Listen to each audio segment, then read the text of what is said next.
All right, everybody, welcome into the late week edition of Concrete Jungle, a New York baseball podcast here on FairLakes1.com. Coming to you guys live from the FairLakes1.com studios. Paul Russo, and of course, as always, Kyle Evans. Kyle, happy Thursday. It's been a tale of two teams in the Big Apple this week, to say the least. Yeah, and if you're on the Yankee side of things, things are going pretty well. I mean, winning first of the 6 games, that's a pretty good start. Yeah, it's like I said, it's been about as good as you could hope for the Yankees. For the Mets, less than ideal, and we will begin with the pride of Flushing, swept by the Brewers in fairly rough fashion, to say the least. It just seemed like nothing really showed up until it was a borderline too late as I click on the wrong tweet. There we go. Got the right one up. Yeah, it just seemed like everything got clicking just far too late for the Mets when it kind of mattered most. And when it was all said and done, they get swept by a very competitive Brewer team. Yeah, and I thought Francisco Lindor said it well in his postgame yesterday that, the Brewers just did everything better. On the offensive side and defensive side. And, those games, those series are going to happen, but it's certainly not acceptable regardless of what month it is. Yeah, and I don't know where I want to start, I guess, on the pitching side of things here where, you could make a case that literally nothing even showed up really, I guess. Obviously, on offense, it's been a struggle and a half here the past 4 days, really, 4 games for the Mets, to the point that they hadn't scored a run until yesterday, and I think it was like 20 innings or something like that. Yeah, and they're giving up a ton of runs. That's the problem. Yeah, I think that's where we can kind of maybe circle back a little bit here is trying to – and look, it's early on. It's hard to dissect what is going on or what went wrong in a series, but, I shared with you an image that I saw on Reddit yesterday in regards to Max Scherzer's start, and I do want to. I think it's worthy of discussion, right? As if you see the graphic here, saw it on Reddit in courtesy of Baseball Savant Statcast. We have pitch release points here for Max Scherzer in his start Tuesday, and you can very clearly see each of his pitches has a distinct, different pitch release point.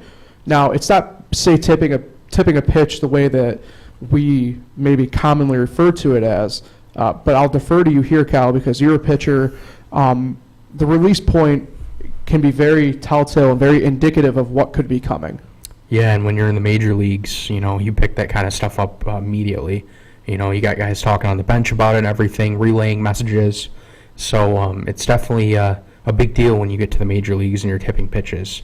So I'm interested to see if he does make, I think he's going to make adjustments before his next start, and we'll see if that kind of changes his performance. Yeah, and it's strange because, obviously, we look at this graphic, and for Max, he doesn't change his arm slot really at all, right? It's very much so at the same spots. A lot of that is going to be that release point, and for a batter, it varies.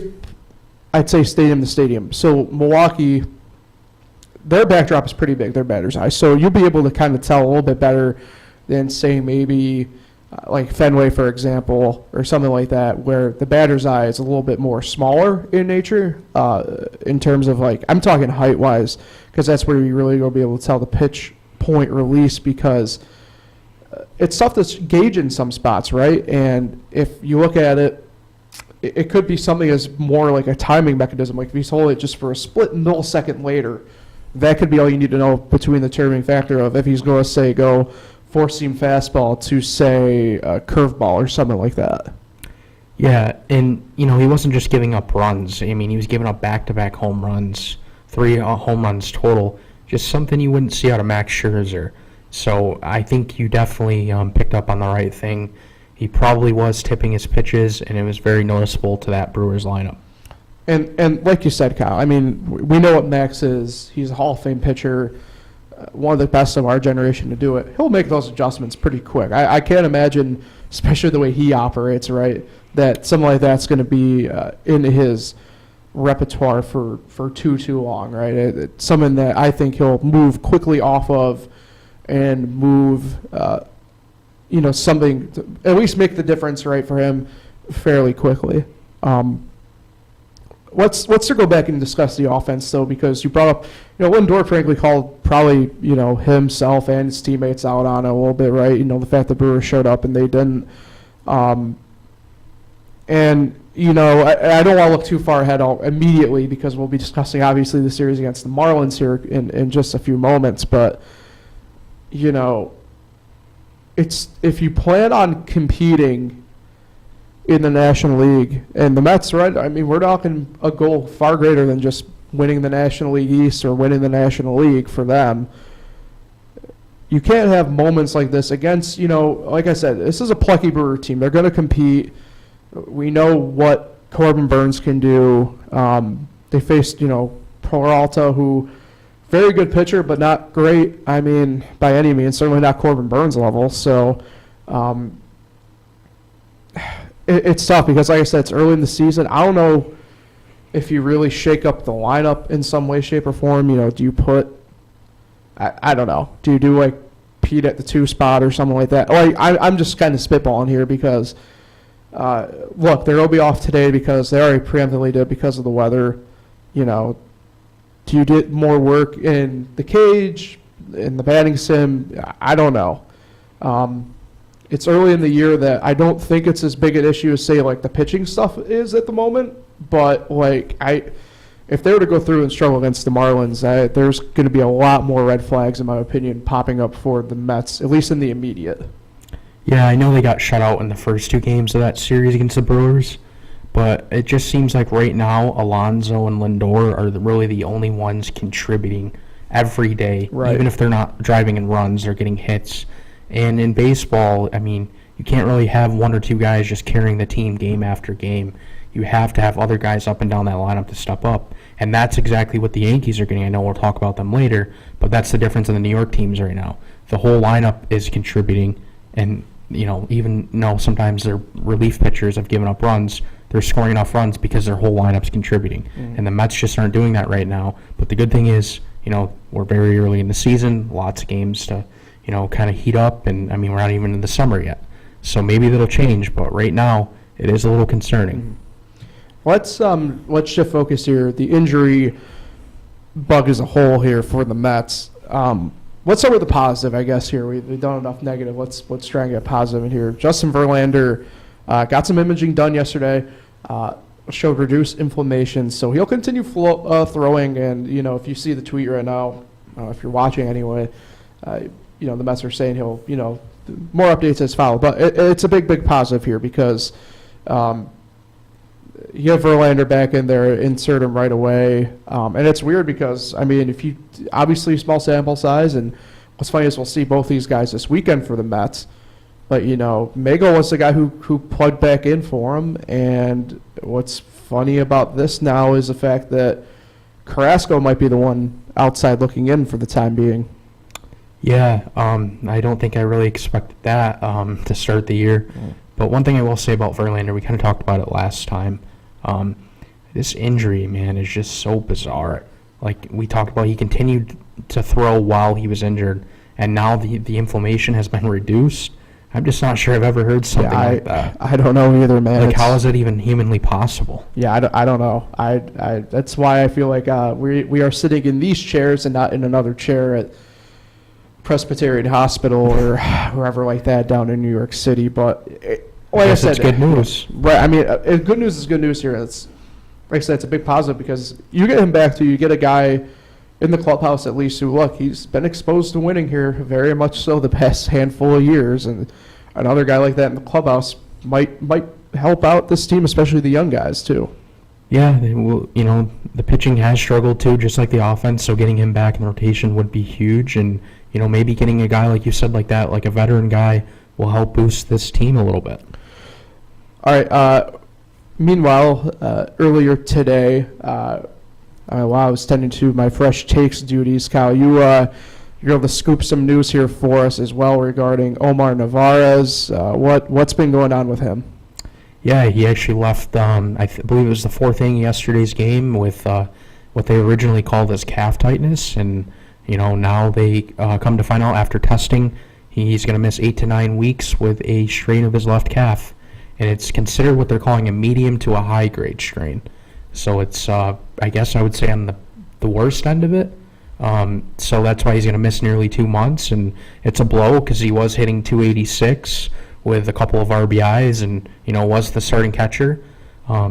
They just signed him to a 1-year deal in the offseason, so it's not what you want. But if Francisco Alvarez comes up as he's expected to come up and hits, then I guess you kind of forget about it a little bit.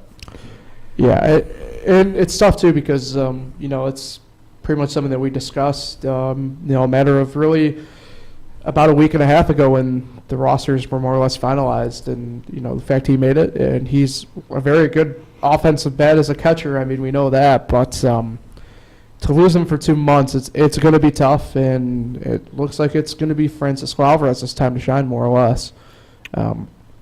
Yeah. Let's let's talk about this right now too. So Brett Beatty, down at Syracuse, also has now been dealing with some injuries himself. Right thumb inflammation. Had to exit the game yesterday against Rochester, correct? It was Tuesday's game, but yes, it was against Rochester. Yes. Don't mind me and my dates getting mixed up at this point. But I mean that's pretty big because we talk about struggles, and the guy that might be struggling the most in that Met lineup in terms of regulars is Eduardo Escobar. Yeah, I thought I think I said it last show, if Escobar continues to struggle, I think we'll see Beatty really soon. And now, he left the game with inflammation, so I don't know how long. He's listed day to day, but still, you never know with that. And so now I really don't. I think they might just have to ride it out with Escobar, but they did bench him back-to-back days against right-handed pitchers, which really stood out to me. He's 1 for 16 with 7 strikeouts on the year. His at-bats just really haven't been competitive. But knowing Escobar and how his career has gone, it's hard for me to believe that he's going to continue to struggle like this because he seems like a really good contact hitter. Yeah, I mean, it's a pro's pro, but at the dish, hitting-wise, I mean, it'll be interesting. I mean, could this be where Mark Vientos possibly comes up at some point as well now at this point? I don't know. Maybe Ronnie. I doubt Ronnie, but I'd lean Mark probably first. I don't know. But, yeah, I'd expect him to get it right. But if he doesn't, you got to turn to those young guys, know. So, all right, for the Mets, kind of tease it off a little bit here. They head home for the first time in the season to face the Marlins. First game was supposed to be today, but alas, they have a de facto off day today because of the weather. So it will be a true, as we call it, 3-game series starting tomorrow afternoon at Citi Field. For the starting pitching, it will be the 3 guys who have already faced the Marlins. In fact, well, no, only one, or all but one faced the Marlins. Excuse me. So Edward Cabrera, I almost called him Eduardo. Edward Cabrera also faced the Mets. No decision, a 5.5 ERA. He goes against Tyler Megill tomorrow. First pitch at 1:10. Find that on SNY or MLB Network. Saturday at 4:10. First pitch on SNY. It will be Trevor Rogers against Kodai Senga, and then Sunday will be to be announced the Marlins' favorite pitcher against Carlos Carrasco. This is an early season get it right type game, type series for the Mets, in my opinion. Like I said, I didn't want to do too much of it a few minutes ago, but now I think we can. I think this is maybe outside of Cabrera because we don't know what we'll see out of the Marlins on Sunday. We know Trevor Rogers, he didn't look good in the one start already here. This is a big series for this Mets offense, in my mind, to get it right. Pitching-wise, we saw what Megill did. We saw, obviously, what Senga did. Could be also on Sunday a get-it-right game for Cookie. I have a hard time believing the Mets lose this series. I'll go ahead. I'll go to the ledge. I'll say they sweep the Marlins, to be honest. And I expect them to because they need to. If you're going to be one of the odds-on favorites to win the World Series this year, this is the type of series after the series you had against Milwaukee that you just need to go out and you just need to handle business and get it done quick and get it done right. Yeah, they should win this series, and I think they will. and it's kind of weird that they're playing them again. I mean, they played them, to open the season, but if they were to lose this series, then I can understand Mets fans being very frustrated because, they're on paper, I guess you could say, they're clearly better than the Marlins, and the pitching kind of matches up better for them. So, yeah, they got to find a way to win this series at home. Yeah, definitely. Definitely agree there.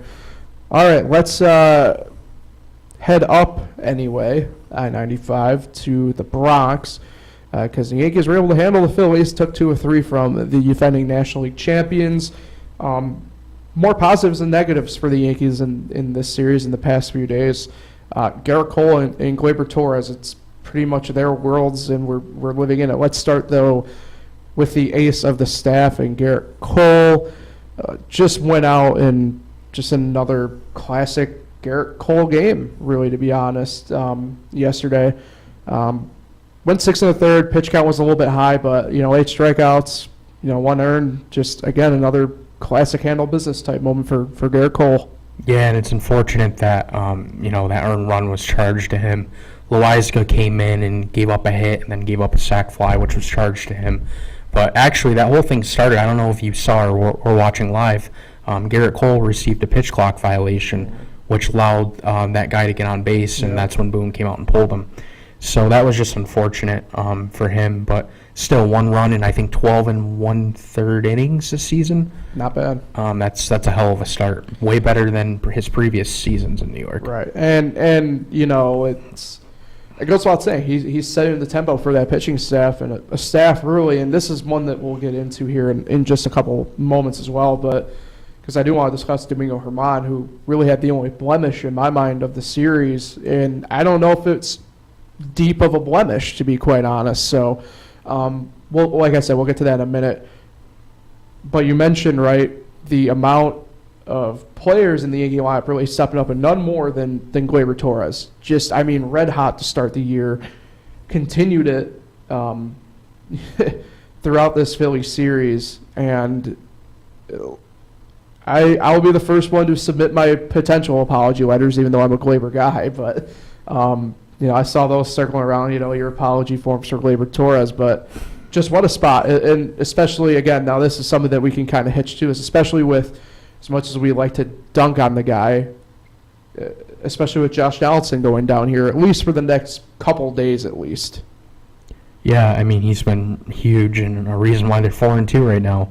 And one thing that I noticed, I don't know about you, but it seems like his swings this year, he's just more relaxed and doesn't try to kill the ball every time. And I always thought that Gleybor could be a really good hitter if he just stopped swinging so hard and just went for contact. And now you saw, like yesterday, he got two out RBI singles because he's not trying to kill the ball. He's just putting it in play. And, he's playing really good defense. And how about the stolen bases? He has 5 stolen bases already. He's getting on base and just running. So just a completely different player this year and off to a really good start that I hope continues, because if he puts up numbers like he did in 2018, 2019, this would be huge. Yeah, I was going to say his swing, structurally nothing's changed in terms of when he's in the box and waiting for the pitch. But I don't think he has too high of a leg kick anymore. It's very smooth. Kind of just allows the ball to do its thing almost, like you said. And yeah, not known exactly for his speed, but yeah, with the way the pitch clock is now and everything, I think this is where you see guys maybe like Gleybor, and he's taking advantage of it. Kind of show, I got a little bit of legs with me too. I can take off if I got to. And I do think making that change, position-wise, going back to second, really calmed things down for him. I think he was under just so much pressure at shortstop. And then when he's making those few errors, it just got in his head, and it affected him at the plate. So I think he's just a different player, different mindset this year. But again, we're only 6 games in, so I hope he continues it. Right. And I guess we'll have to wait and see. Now, I do want to circle back here to something I mentioned with Germán. Look, took the loss in the middle of the 3 games, 4-1, and you got all 4 earned runs. If that was a game that the Yankees, like I said, the only true blemish, but that was the day that the offense didn't really show up, too much until really it was too late, LeMahieu had a home run in the ninth, but I didn't think he looked that bad. Now, look, he left one for Schwarber and he took it deep, right? And that was more or less where he found himself in trouble, right? Where those home runs, he kind of left him hanging and just, I wouldn't say typical Herman stuff that we see, but, again, to me, I thought he looked pretty good. And he's going to be a big catalyst here, I think, whether whenever, Rodon or Severino get back, right? And if he finds himself flexed to be either a stretch guy or something like that, if he's pitching as good as, in my mind, as he appeared to be on Tuesday, then I don't think there's much debate about what he needs to be and what his role is with the team. Look, like I said, I mean, it really is the reason why I got pulled is because pitch count. He had 8 strikeouts, but he also, I think, walked 3 or something like that. But he looked super, super good, I thought, in his first outing on the year, especially after getting kicked back a couple of days. Yeah, he gave up 2 home runs, which are both solo shots, which, you'll take that all day, just solo shots. So it was a 2-0 game for a good chunk of time, and I don't know, to me, he did have strikeout stuff, as you said, he had 8, but he just kind of ran out of gas towards the end of his outing, and that's when he gave up those other 2. Well, actually, Michael King, came in and gave them up, but they were charged. Yeah. But still, I agree with you. I thought Herman pitched really well, and I think he should stay in the rotation over a guy like Clark Schmidt. I like Clark Schmidt. I just don't like Clark Schmidt as a starter. Right. And we do have some breaking news here, by the way. Officially, Francisco Alvarez gets the call up to the Mets. So you were spot on, Kyle. But the formality just went through. Okay, let's. We have a couple other news and notes here. Josh Donaldson kind of mentioned it. Left yesterday's game with what they're describing as right hamstring tightness for the time being. He'll be reevaluated today at some point. The Yankees are, again, kind of like the Mets, de facto off day. Baltimore preemptively postponed the game today because of the weather. Boone says, it's not serious, nothing severe, but it's a hamstring. So, great stuff there. Yankees had to do some position changing after that. IKF comes in, stuff like that. But, it's interesting because at the end of the day, like I said, I know we dunk on him and everything like that, but, at the end of the day, you don't want the injury bug, especially with something like a hamstring that, like I said, like we alluded to, right? It lingers. It's tough to kind of actually get fully healthy on. And for at a premium position like third, it's certainly you don't want your starter to be struggling with that all year. Yeah, you don't want anyone to get injured, but it wouldn't really kill this team if he did go on the injured list. You easily slide DJ at third, and boom, you have a solid infield. I'm not saying Donaldson is not a great defender, because he is. But also, I don't know, you never know with Aaron Boone right away. I'm a big Aaron Boone guy, as you would know, Paul. But sometimes when Boone talks, he likes to cover things up a little bit. Right. So, it might not be too severe right now, but then later when we get off the air here, we could find out that he's heading to the injured list. That's happened way too many times over his time managing the Yankees. So we'll see what happens here, but if he does miss time, it's not going to kill this team. Speaking of killing this team, outfielder Aaron Hicks, noticeably not playing all that much at the moment. Recently sat down with the Athletics' Brendan Cuddy. More or less, what were your takeaways from it, Kyle? Well, I mean, I don't get why he had to say exactly what he said, saying that I get what he's saying, he wants to play, he doesn't want to come off the bench, but with his performance the last couple of years and his spring training performance, I mean, did you really expect to start? So I just kind of didn't really like the comments. And then when he has been in games, he hasn't done a whole lot. He was on base one time. His defense is fine, but I mean, why would you start a guy who just hasn't done much at the plate? And then you got a guy like Oswaldo Cabrera who has. So I get he's frustrated with his role. I mean, anyone would want to play every day, but when you're not performing, you're not going to play. It's that simple. Yeah, it's weird because I feel like I've been a very at least collectively over time, a very big Aaron Hicks apologist. And I think, I don't want to go back to it, but something that, we kind of discussed a little bit with IKF, a few weeks ago when, he was all for trying different positions because he just wants to try and help the team out as best as he can and go out and win. I think it's the tale of different types of ball players at this point, or maybe it's just at different points of their career, right? I mean, IKF is still a little bit younger than Hicks, but, I don't know. I don't understand why, and I'm all for if you're a player, you vent your frustrations and stuff like this. I don't understand why a guy like Hicks just can't try and find a role somewhere within this team like IKF's trying to do. And, that's where I do have to give a guy like Connor Falefa credit, because he's going out there and he's actually trying to make an impact somewhere, even though, his main role has been taken away from him. Yeah, I think it was Michael Kay who kind of mentioned this on his radio show. Hicks plays left and center. That's it. He doesn't play right. He doesn't play an infield spot. And with Stanton now playing the outfield, and with them adding Franchi Cordero, it really limits his opportunities. And then when he does get in games, and like I just said, he doesn't perform, I mean, what do you expect? Where's there a spot for him? And why would you put him in one of the spots when he's not performing? I mean, they put an IKF over him in the outfield even the other day. Yeah, I mean, like the other day he started. Well, I think he started actually the last two games against Philly. Oh. I don't have a problem at all with him starting here and there, but to do it every day like he wants, no way. Right. Yeah. And I think that's just going to be something that I don't know if there's a trade partner for him out there at this point anymore. I mean, the fact that his deal is it's still a marginally good deal that you can move, right? It's $10 million a year type stuff. I mean, that's water in the bowl type thing. But who's going to take him at this point? I don't know. I don't know. Guess you'd have to find one desperate team. Yeah. I don't know who's that going to be. I mean, I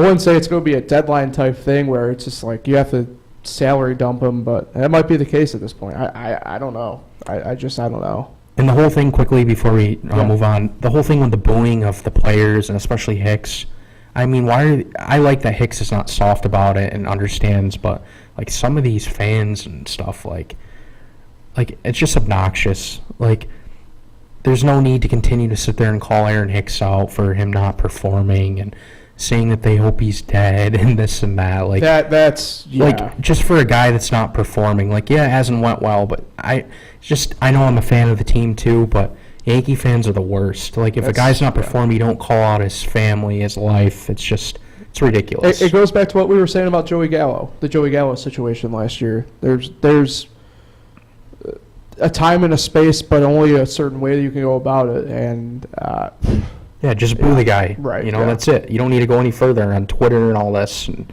send him messages. And it's just Yankee fans go overboard sometimes.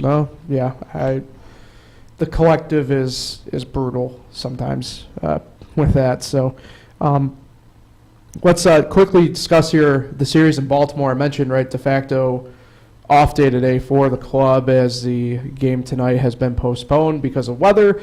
So normal three-game series starting tomorrow night, tomorrow afternoon rather. Is it still technically Camden Yards? I feel like they did a name rights thing, but yeah, it's Oriole Park at Camden Yards. Yeah, okay. So we're good there. Anyway, we'll circle back actually to tomorrow's game last. There's only two confirmed starters for the Yankees. Saturday, 7:05 on Yes. Nasty Nestor gets the nod. He'll face Cole Irvin.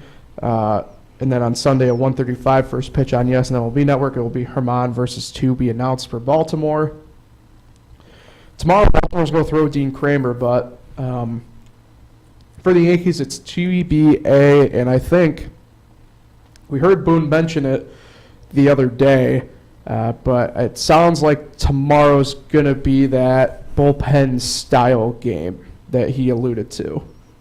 Yeah, which is going to become very interesting, trying to fill 9 innings at least, as long as it doesn't go to extra innings. But I didn't mean to interrupt you, but that's where, for me, that goes back to the whole Johnny Brito thing in the first place. Like, because he can't you can't call him back up now for another 9 days from today's date of April 6th. Yeah, and that's the thing. Unless there was an injury, you can't call him back up, and there's no real guy on that Scranton roster that you could really call up to start a game for the Yankees. So I guess they're just going to piece it together, and we're going to see a lot of pitching changes and stuff, but don't really like that setup. I think for me it kind of depends a little bit who they officially go with to get the start. Who do you think they go with? I think they go Kinger, in all honesty, and they go Mike King to get the first couple innings. So Schmidt pitched Saturday. Yeah.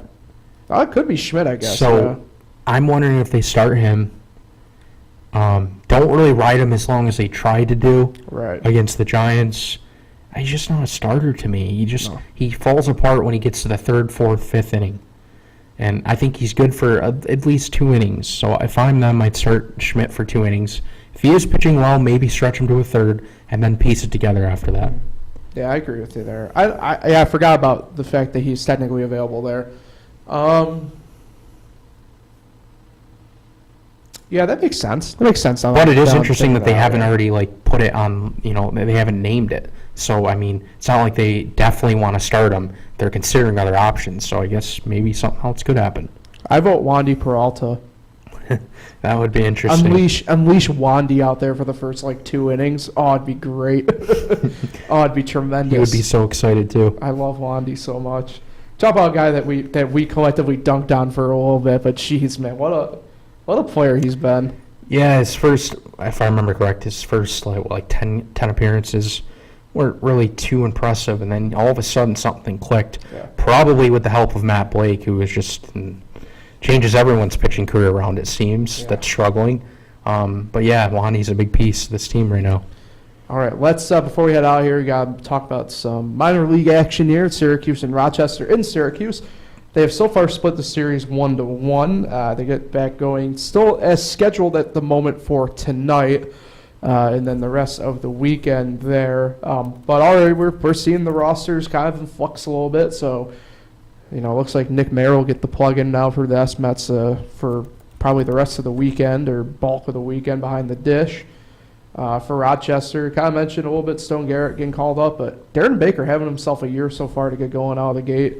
If that name sounds familiar. The 2002 postseason says hello for the Giants' bat boy that JT Snow had to save. And Dusty Baker's son doing a really great job so far with Rochester, in my opinion, and be really interested to see there. Rochester got their first win of the season last night, bringing that series to a split, as I mentioned. I believe, I can't remember who got technically announced as a starter tonight for Rochester. I want to say Peralta, but that's the tough part about minor leagues, as we've come to learn, right? We don't know who's officially throwing for who until usually day of. I do have the game notes right here, so let me just pull them up real quick. Sure. They just came through. The starter tonight for Rochester will be, they didn't put it right at the top. Brutal. It's Willie Peralta versus Tony Debrel, if I said his name right. So that's the pitching matchup tonight. Yeah. So, it shouldn't be that bad of a night if you're able to get out. As long as it stays dry, it should be a decent night at the ballpark if you're able to get out there.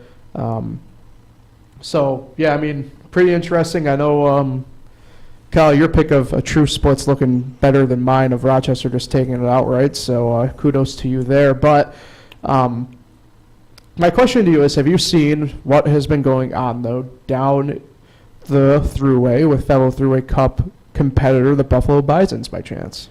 I have. I've noticed a lot of rainouts, and rainouts to the point where I'm wondering what's the deal with the tarp. So good news. I have an answer here, and I will read the statement out. I'll put up on the screen here from Anthony Sprague, their GM. So this is from technically 2 days ago. So I need to preface it with that. This portion of it has nothing really to do with the rains that we had yesterday throughout New York State, although that did not help their matters at all that much either. So, Bisons fans, regrettably, we have to postpone Tuesday's Bisons game at Saline Field because of the condition of the field. will not allow for safe play for the Bisons and Red Sox player. They are hosting the Who Sox. A series of unfortunate and unforeseen events began this weekend with high winds destroyed their field tarp. So this is where we have to give a lot of kudos here to the Rochester Red Wings for their generosity of a great partner. The Rochester Red Wings provided us with their secondary field tarp in hopes of holding up to last night's and this morning's rainfall. As mentioned, this was from Tuesday. Unfortunately, the heavy rains penetrated through the infield, and the lack of sun and wind this morning did not give the field enough time to drain and adequately dry it. So obviously yesterday's rain just completely dismantled it, but really fluke deal what happened in Buffalo. But kudos to Rochester for helping out and stepping up in a very, very tough spot for a team to have to go through this, especially look, if you're in upstate New York like we are, in the rains that have came through really the past 36 hours, you would need a lot more than a tarp most of the time to handle what has come through. So, like I said, kudos to Rochester for helping out the Bisons here in a tough spot. Yeah, and I feel like a lot of times with these minor league games, for example, Sunday, the Red Wings postponed their game, and it wasn't because of the weather. They said unplayable field conditions. So I don't know if you would know, Paul, but why is it that the major leagues can pull the tarp off and get the field ready, but a lot of times in the minor leagues they list it as unplayable field conditions? It's like they can't get the field ready. Yeah, so this one's a bit, like I said, it's a bit of an outlier because the wind got a hold of it and just destroyed it just damaged it to a point that it's technically destroyed, right? So yeah, like Sunday in Rochester, there was no rain in the morning and there was an afternoon game. Why didn't they work on the field all morning? So a lot of it is, especially these early season games, even late season games now, to be fair, because we go deeper into September now with AAA baseball, is staff issues. So you don't see it rarely in the summer because you have more people working. By more people working, I mean younger kids, like whether it's really our age down to, say, high schoolers who are in college, that's their summer job, interns who are out of the academic year of college and into their field period doing those internships. That's what would do a lot of the work at the minor league level. I mentioned, and I feel like we don't say this enough, right? But I said, Bison's GM, a minor league general manager does not do the same thing as a major league general manager. Minor league general managers, they don't handle the rosters or transactions. Some may have some role in it, don't get me wrong, but you're doing a lot of marketing, you're doing a lot of sales, you're doing a lot of the stuff that a marketing side of things would really handle at the big league level. You're handling at the minor league level. It just comes down to workforce a lot of times, more or less than anything else. Like I said, really the bookends of the year, the early and the end of season. Could stuff be done to help out better? Yeah, I'm sure, Buffalo's going to look at probably, for example, where did their staking go wrong, type thing. Like where was there not enough weight, something like that. But you can't blame them for probably doing something they've continuously just done in the past, and for whatever reason, it just didn't work this time. Yeah, it's just, Sunday's game kind of sucks because there's no time to make it up, and it actually wasn't raining, but they just couldn't get the field ready, so it's unfortunate. Yeah, and like I mentioned, it's just a staff issue for the most part, and I could be wrong in this situation, but it's usually the case for most minor league teams this time of year and in the fall, so that'll happen. All right, so like we mentioned on Tuesday, we'll be back to our Monday and Thursday schedule beginning next week, so don't go anywhere and miss that. Excuse me. Sorry about that. Big weekend here. Baseball's pretty much the center stage here now, outside of pretty much the winter sports wrapping up. So I'm assuming, Kyle, you'll have a plethora of games ready to go for you watching this weekend. Yep, and a lot of bets. I've been betting a lot over the last week, and winning some money, losing some money, and just having fun. That'll happen. So that's good to hear. So yeah, if everybody hasn't already, like, share, subscribe, all the fun stuff, and we will be back on Monday to recap the weekend. Talk to everybody then.